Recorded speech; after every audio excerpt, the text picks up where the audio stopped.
किसी ने क्या कमाल की बात कही है कि अक्सर संभल कर चलें, क्योंकि तारीफों के पुल के नीचे मतलब की नदी बहती है। हे गाइस, मेरा नाम है अंकित और स्वागत है आप सबका मेरे चैनल पे। फिर आज आपके सामने एक छोटी सी कहानी लेकर, कहानी छोटी लेकिन सीख बड़ी। ये कहानी एक राज्य की। राज्य में बहुत खुशहाली थी, पूरी प्रजा सुखी थी और खुश और हैप्पीनेस की जैसे गंगा बहती थी, क्योंकि राजा बहुत तारीफे काबिल था। राजा के पास हर चीज का सॉल्यूशन था। राजा पूरे प्रजा की मदद किया करता था और दूसरे राज्य के भी राजा सोचा करते थे कि हम काश उस राजा के समान होते, उस राजा से सीखते थे कि कैसे प्रजा को संभालना है। एक दिन राजा अपने मंत्री के साथ राज्य में निकल पड़ा प्रजा की खुशहाली देखने के लिए। और राजा जब राज्य में निकला, एक शहर में पहुंचा तो बहुत सारे लोग राजा के पास पहुंचने लगे। कुछ लोग राजा को शिकायतें बता रहे थे तो कुछ लोग राजा के पास आकर तारीफें कर रहे थे। कुछ अच्छी बातें बता रहे थे तो कुछ बुरी बातें बता रहे थे। और हर व्यक्ति राजा के पास आकर बातें जरूर कर रहा था और राजा भी हर व्यक्ति को कुछ ना कुछ जरूर दे रहे थे। किसी को सोने का सिक्का दे रहे थे तो किसी को असरफी दे रहे थे। हर व्यक्ति को वो कुछ ना कुछ उपहार जरूर दे रहे थे और अपने प्रजा को खुश देखकर राजा भी बहुत खुश थे। लेकिन राजा ने एक दुखी व्यक्ति को देखा। उन्होंने देखा कि एक दूर झाड़ के नीचे एक भिखारी बैठा हुआ है, जो फटे कपड़े में वहां पर बैठकर एक तरफ देख रहा है। राजा ने सोचा कि क्यों ना उसकी मदद की जाए।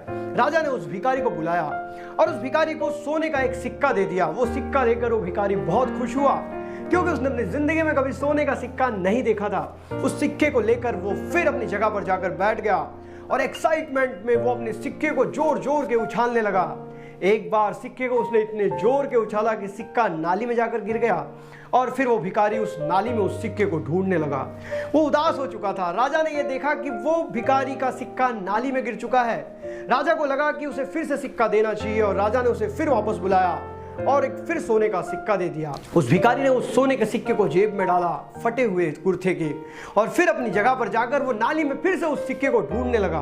और इधर राजा प्रजा से बात करने में व्यस्त था और राजा का जब फिर से उस व्यक्ति तरफ ध्यान गया तो वो अब भी नाली में सिक्के को ढूंढ रहा था। राजा को लगा शायद इसका एक सिक्के से पूरा नहीं होने वाला है, इसलिए राजा ने फिर उस भिखारी को बुलाया और उसे दूसरा सोने का सिक्का दे दिया।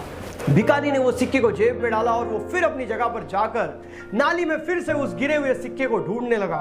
राजा ये देखकर बहुत विचलित हुआ और राजा को लगा कि शायद इसका 2 सिक्के से पूरा नहीं होने वाला है, लेकिन 2 सिक्के तो काफी होते हैं। राजा ने उस भिखारी को फिर वापस बुलाया और उससे कहा कि तुम्हें जब मैं ऑलरेडी 3 सिक्के दे चुका हूं, जिसमें से एक सिक्का तो नाली में चले गया, लेकिन 2 सिक्के तुम्हारे पास हैं, फिर भी तुम नाली में उस सिक्के को क्यों खोज रहे हो?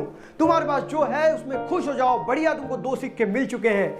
लेकिन वो भिखारी राजा से कहता है कि नहीं, मुझे तो खुशी तब मिलेगी जब मेरा उस नाली में खोया हुआ सिक्का मिल जाएगा। और राजा इस समय अपने आंखों के सामने उस भिखारी को खड़ा देखकर अंदर ही अंदर संकोच में भर गया कि अब मैं इसको कैसे खुश करूं।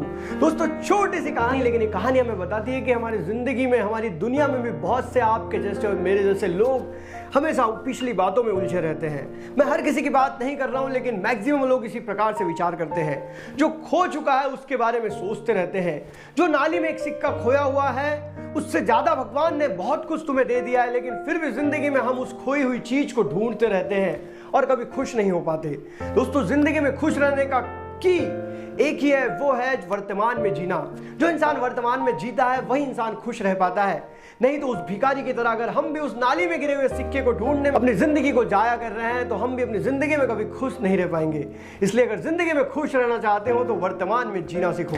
कहानी अच्छी लगी तो वीडियो को लाइक करें और अपने दोस्तों से भी शेयर करें। मैं इस चैनल पर इसी प्रकार कहानियां लाया करता हूं। मिलते हैं अगले वीडियो में, तब तक के लिए अलविदा, जय हिंद, वंदे मातरम।